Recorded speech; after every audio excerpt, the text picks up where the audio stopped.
Oh, see, I told you the lighting was going to be off. Hi, everybody. The lighting is on. The lighting is off because the lighting is off. Do you want to turn on the big lights? That might help. Sure. So welcome to our first live Zoom for Gone Cruising with Scott and Christy. It's a little better. It's still really bad with the... Let's try turning it this way. Then we just have to scrunch over and sit close. I'll move pillows. Gone Cruising sign. Almost. So I think that's our name of our podcast or our whatever you might want to call it. Gone Cruising with Scott and Christy. We had that little sign made on Clearwater Beach on Pier 60. Yep. It was pretty cool. Yep. So we're just going to talk about questions and answers that people might have for cruising on Carnival. And we are most familiar with Carnival because that's what we cruised on most. But we have been on Royal Caribbean and Norwegian and MSC, Margaritaville at Sea. We've been on. So we've been on other cruise lines, but Carnival is our most frequent. So we are recording this in case we want to show it to anybody later, because so far nobody showed up. So let's start out with some cruising lingo. So I'm going to share my screen because I made a PowerPoint. So hold on just a second while I get that ready to go. He was like, "Are you really going to do this?" She's like, "Are you going to type all this up?" And so I said, "Yeah, I really am." But so embarkation. Hold on, they can't see it yet. Oh. I have to share my screen.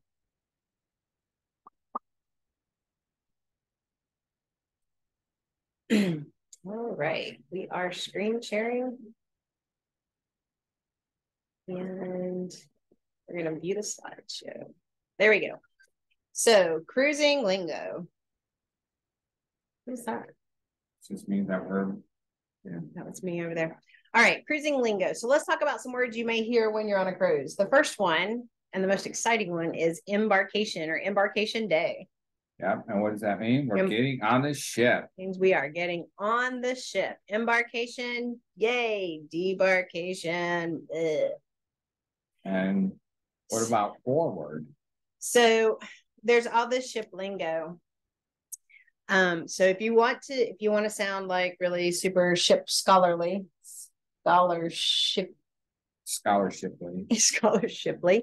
then you're going to say, where is this place? And somebody may be like, oh, it's in forward, which means it's on the fourth deck in the front of the ship. So forward means front of the ship, aft means back of the ship. Most of the time on Carnival, the food is in the aft. So 9 aft, like 10 aft. Yeah, like your the Lido buffet. The Lido buffet. The pool. So guys, burger like, will be there. Green iguana or blue iguana. Yeah. So aft, that's in the back of the ship.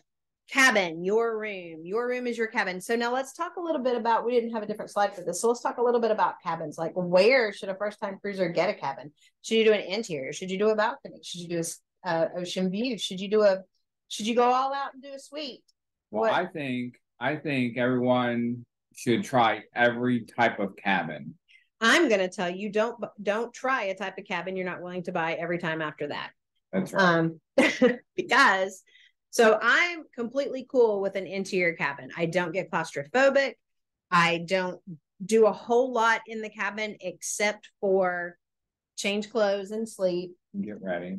And get ready. Well, that's change clothes, right? Yeah. Well, this last cruise, we were on Carnival Liberty, and there was a lot of ruckus on the ship. And so we were really glad to have a balcony. And we had an ALF extended balcony room, and we were kind of glad for that because we had a place to get away. But that's because we now only balcony cruise. We haven't gone back to a stateroom that's just an ocean view or a interior since having, like, we never went back to an interior. We never went back to an interior after having an ocean view, and we never went back to an ocean view after having a balcony. Now we have had like a junior suite. Well, on Margaritaville at Sea, we had an interior room or ocean view. Right. So anyway, 2 days.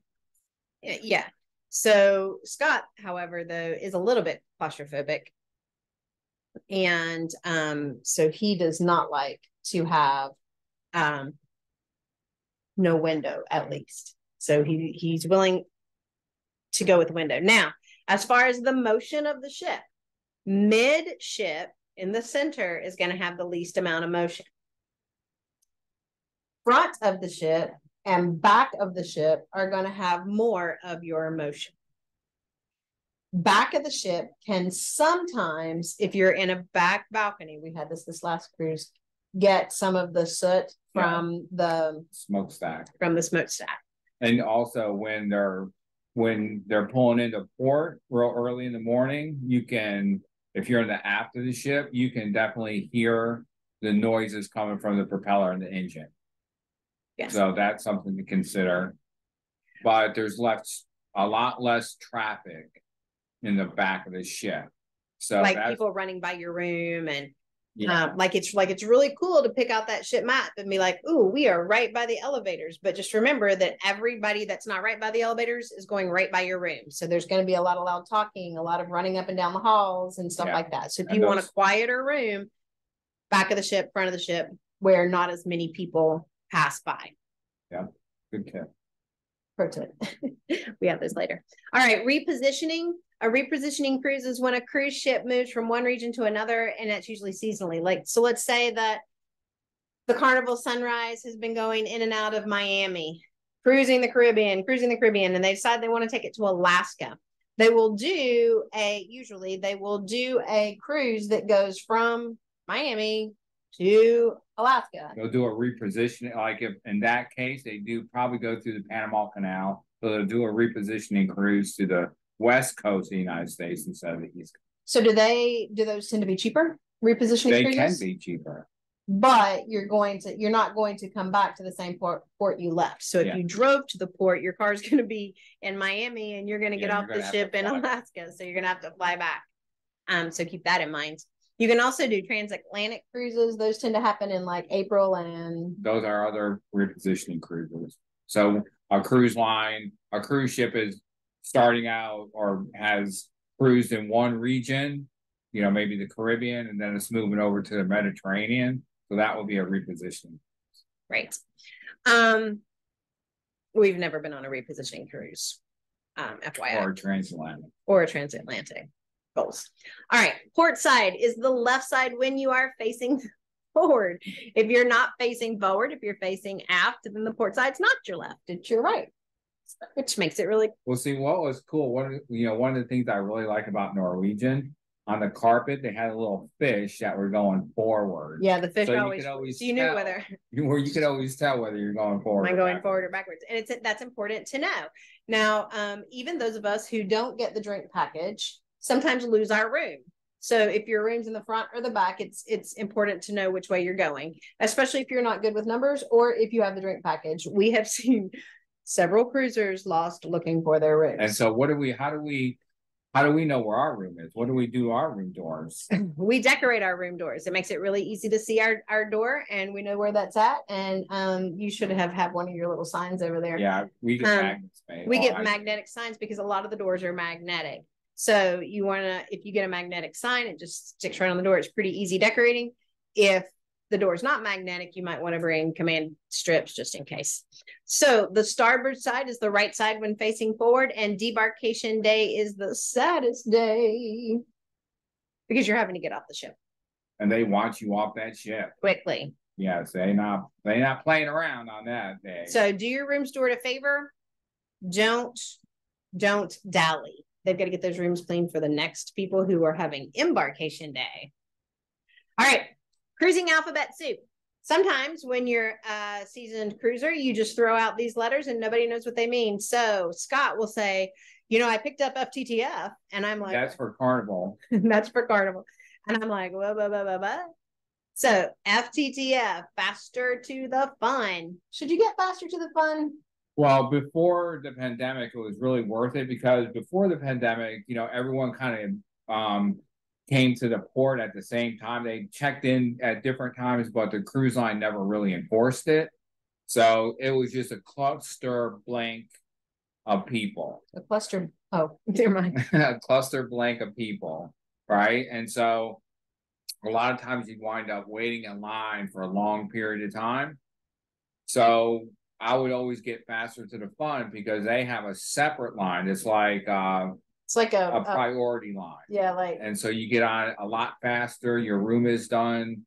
I think they guarantee your room being done by 12 o'clock instead of 1:30, so you're not dragging your luggage around.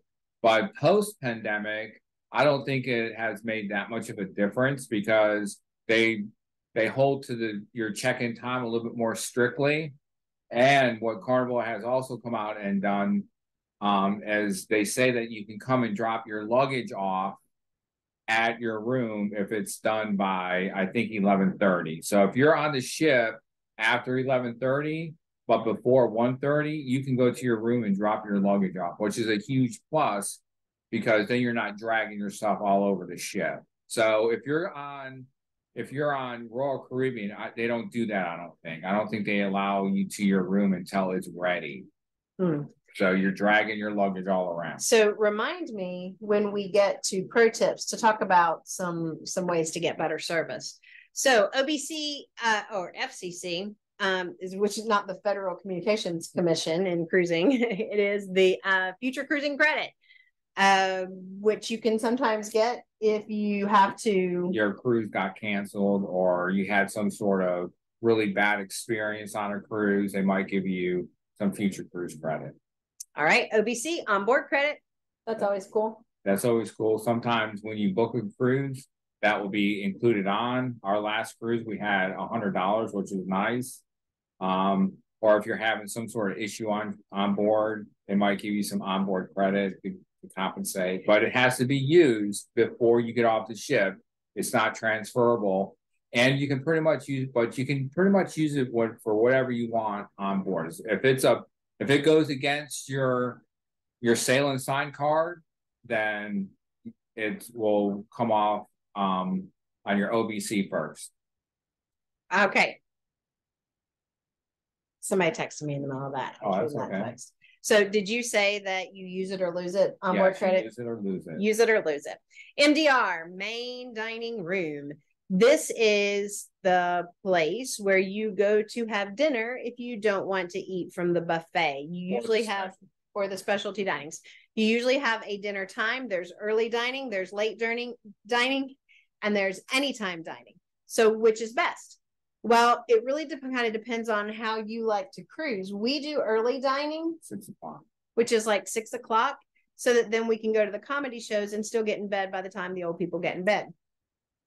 And the later one, I think, is like 8 o'clock. 8 or 8:45. It's 8. And the flexible time or your time dining or anytime dining, whatever, is you're going to get a different server every time because you're going to get a different table. One of the good things about having a time dining is however long you're on the cruise, 3, 5, 4, however long you're on the cruise, you're going to have the same servers, you sit at the same table. So another thing that Carnival does a lot of times is they will sit you at a big table. The last Carnival cruise we were on was for a table of like 8 or 10. Well, we got a lot of really cool people. We did.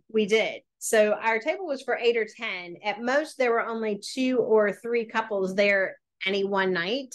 So not everybody uses the main dining room. But we met some really cool couples in our last cruise on every cruise. Every cruise we've met nice people. We've never on Carnival, I don't think we've ever had flexible dining. No, we may have had it, but the only one was MSC. Yeah. So we don't do the flexible dining, the dining your time, anytime. We like a set time, we like the same time, and we like the same people. servers and dinner guests. A PVP is a personal vacation planner. This is something Scott's gotten into the last few years. Well, they're employed by the cruise line. They're not a travel agent. They're employed by the cruise line that can help you pick your cruise. They can tell you about the room. They can tell you about the ship.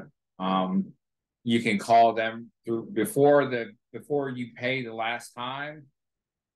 The final payment, you can price check, which means you can call your personal vacation planner and price check it. If it's gone down, they'll give that to you in onboard credit. And if it's gone up, then you got a deal. Yeah. And so the difference between that and a travel agent has, they can get you cruising and it doesn't cost you anything. And sometimes it doesn't cost you anything extra. And sometimes they can get you pretty good deals because they might be able to get you a cruise in bulk. They might have like a group cruise, right? And so sometimes those group cruises are a little bit cheaper because the cruise line will give. So you can book online, but you do not pay any more to use a PVP, a personal vacation planner, or a travel agent. So if you are one who supports small businesses, seek out a travel agent or a personal vacation planner. You can contact us if you need some recommendations. All right. Packing must-haves. What are some things you want to make sure you take? Bathing suits. At least 2. Why at least 2? So you have one that's dry. So you always have one that's dry, assuming that you got one wet. I usually take, if I'm on a 4-day cruise, I take 4. Anyway, a big important thing is that most cruise rooms have 1, maybe 2 outlets. Especially on the older, smaller ships. Right. So you want to take either one of those cubes or blocks that gives you multiple outlets or some sort of surge protector. I don't think they can bring a surge protector. It has to be just a non-surge protector extension cord. Okay, so extension cord. And Amazon has them. I think it's on Cruise TV that you can get them. They have a little cruise ship emblem on it that is cruise line approved. Awesome. Comfortable shoes. If you get off in port, you may be walking, so make sure you have comfortable walking shoes. Ships are big, so you're going to always be doing a lot of walking. I put a razor because I always forget one. Yeah. And some sort of nice outfit. Most cruises have an elegant night. It does not mean you have to be in prom wear. An elegant night, years ago, like Love Boat years and such, everybody was in formal black tie affair. Elegant night for us, I do typically tend to dress up because I like to dress up on occasion. He will wear like a really nice set of black pants and a white shirt. He does not wear a tie. No tie for me. Bring sunscreen, maybe a small first aid kit, some chargers. Don't forget your chargers. In fact, we always pack extra chargers because usually on a Facebook page, somebody's like, "Oh my God, I forgot my charger. What do I do?" So we loan them out if we can. And a waterproof backpack. So if you're going on in port and you're going to do some walking around, or you have an excursion, or you're going to the beach, and sometimes in the tropic, it pops up, a thunderstorm pops up and rains, and if you don't have a waterproof backpack, everything's going to get wet. He brings that. I just put my stuff in it. Magnetic hooks for the walls or command strips. Sometimes there's not a lot of storage, so you maybe have to create one, especially on a longer trip. Reusable straws. Carnival in your fancy drinks uses sugar straws, and they use paper straws. They don't use, no, they just use the edible type of straw. Oh, the sugar straws, yeah. So if you want a straw that is not going to like disintegrate in your mouth, they get real soft. Yeah, then bring a reusable straw. They prefer metal, not plastic, but reusable. Cash. We want to bring cash on cruise ships because everything gets charged to your sail and sign card. Yeah. We didn't put that on. We should put the sail and sign card on the first slide. But anyway, cash for like what I do the first time I meet our room attendants. Don't jump ahead. Oh, I'm sorry. Cash. Bring cash. This last time, Scott brought lots of $2 bills. We'll get to that in a little bit, although we only have about 10 minutes left. All right. And then on Carnival, you are allowed to bring a 12-pack per person can of drinks. You can bring soda or water. And this Not is alcoholic. You're right. And you can bring a bottle of wine though, right? You can bring a bottle of wine. We don't, because we don't drink bottles of wine. All right, pro tips. Here's our pro tips. Whoops, looks like there's a typo right there. Oh, cruise ship. Oops. I was typing this really fast. My bad. But spell check should have gotten that one for sure. Get your airline tickets through the cruise ship. There's a lot of cruise ship on a cruise ship. Could be. But why would you get it through the cruise ship? Well, so like if you're flying in the day of you're getting on the cruise, you might want to consider buying your cruise or your airfare through the cruise line. So if it gets canceled or it gets late, the cruise line will help you out. They'll help you get to the next port of call, so you might not miss a whole cruise. Or if it gets canceled and they can't, then everything gets refunded. Which, if we jump down to number 3, travel insurance is a good idea if you think there might be anything that could prevent you from going. Yeah. If you have a family member that...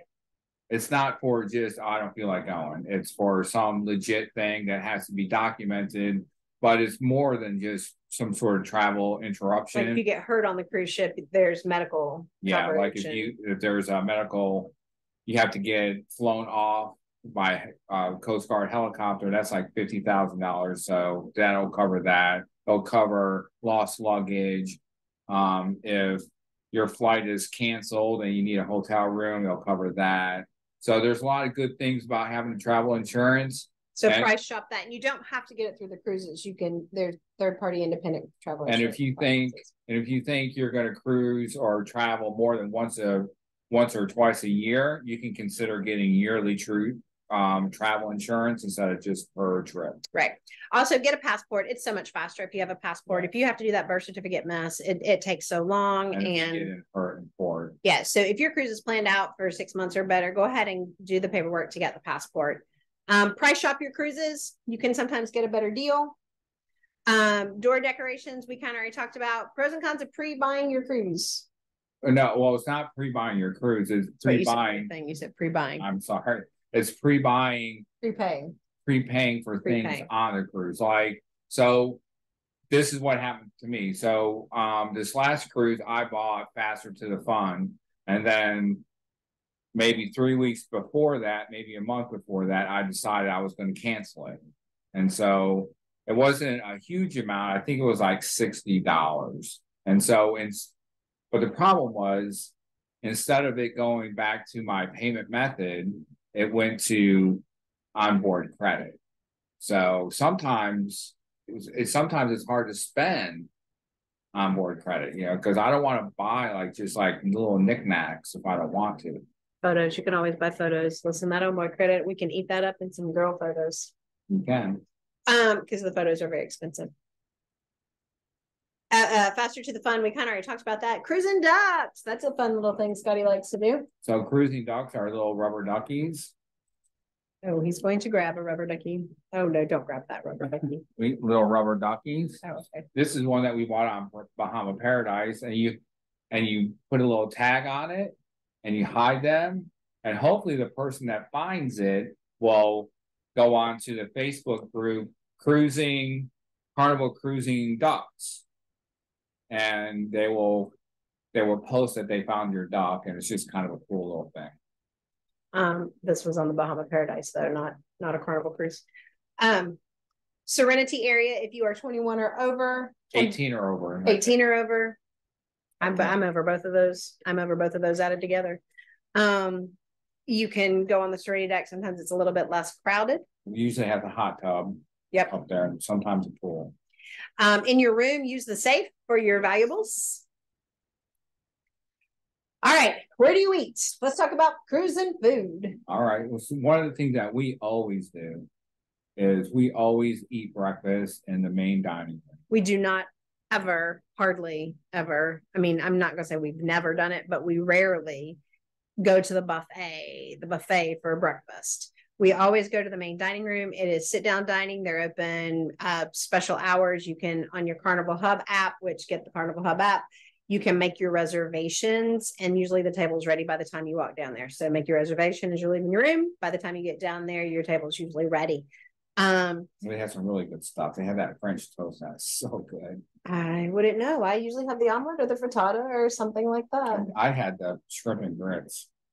So they have some things that aren't necessarily upstairs on the buffet, or even if they are upstairs, it's just kind of a nicer experience. It's a little bit quieter. Fresh pressed juice. They do have some fresh pressed juices for an extra charge that you can get. It's just a little nicer experience. Now, we always do the breakfast at the MDR on C days for the C day brunch, and we always do it on debarkation day instead of going up to the buffet. We always go and sit down and have one last. I think on C days they call it this C day brunch, and I think the hours are a little bit longer. Yeah, and I think it starts a little bit later. The MDR, we highly recommend the MDR. Some people don't. We rarely eat at the buffet at all. We eat the buffet normally on embarkation day, lunch.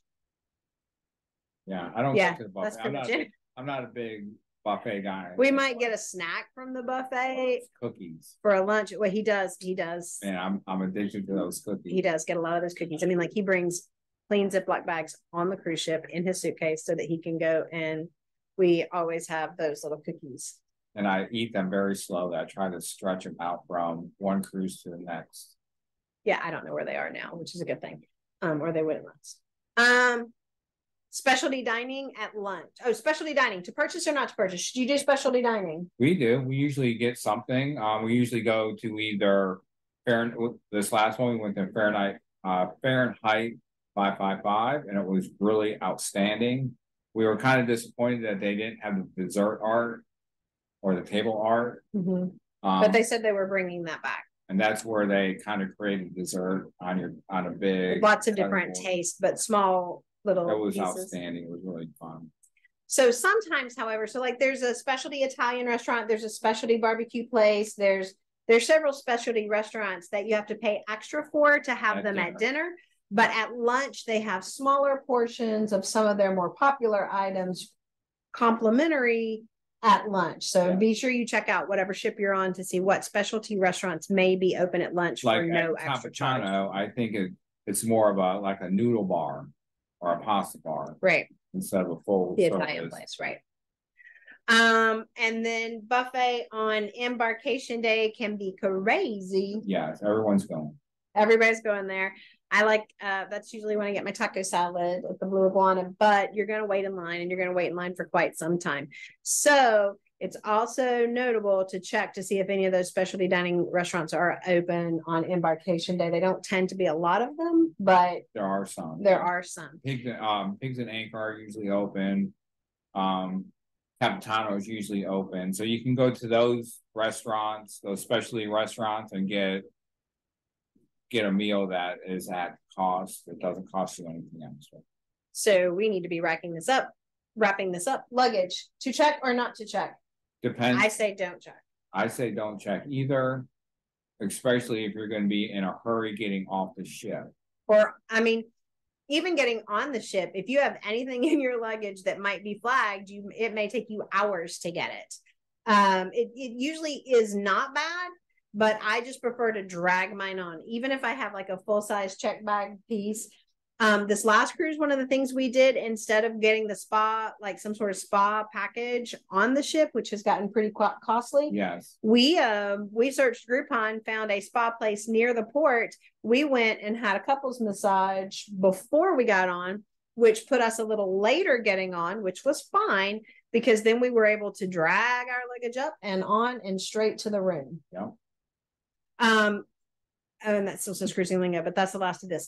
Okay, so a couple of things that we didn't talk about, and we've got 1 minute to talk about, is tipping. Let's talk about tipping. Well, I tip. Usually the first thing that I do is when I meet someone that's working at the Blue Java, the coffee bar, and my room attendant, I give them a good sized tip. I want them to remember me. And I First usually get great service after that. he does. He does. And they know his name from the moment he says, "Hi, my name is." Oh, I'm sorry. We Scott. only got a minute. Sometimes we randomly give someone, another worker who is not seen much, you know, he's wiping down things, and we'll give him a $5 or $10 bill and get to know them. We talk to them, ask them their name, where they're from, and they light up like a Christmas tree. Yeah, they like to, I mean, ask them about their family. Where's their family? How long have they been, how long's it been since they've seen their family? Do they have any kids? Where's their homeland? I mean, like, we spend some time in conversation with them. Scott heard that $2 bills are considered lucky. So this last time he went to the bank and got lots of $2 bills to take on. So we were handing out less per person, but we were being able to hand out to more people. And they appreciate anything extra anyway. So it is 7:30, and I gave my room attendant a race shirt too. Yeah, we also, the last couple of cruises, have bought a t-shirt for our room attendant. It's a little bit iffy then, because you don't know who your room attendant is going to be. You don't know how big they're going to be, how small they're going to be, whether it's going to be a girl or a boy. Because the 2 cruises ago, we got our room attendant a baseball cap and some socks and stuff like that, and it was a girl. It was like the first girl room attendant we had ever had. So anyway, she still was appreciative. But it was just, you know, giving them something from your hometown. And a lot of them like that. It's like, take pictures of your cruises, especially with their badges. Don't forget to do the post cruise give them survey. A 10. Yeah, they need a 10. All right, that's our cruising tips for now. We will see you next time. Go Rays. See you next time. Raise up.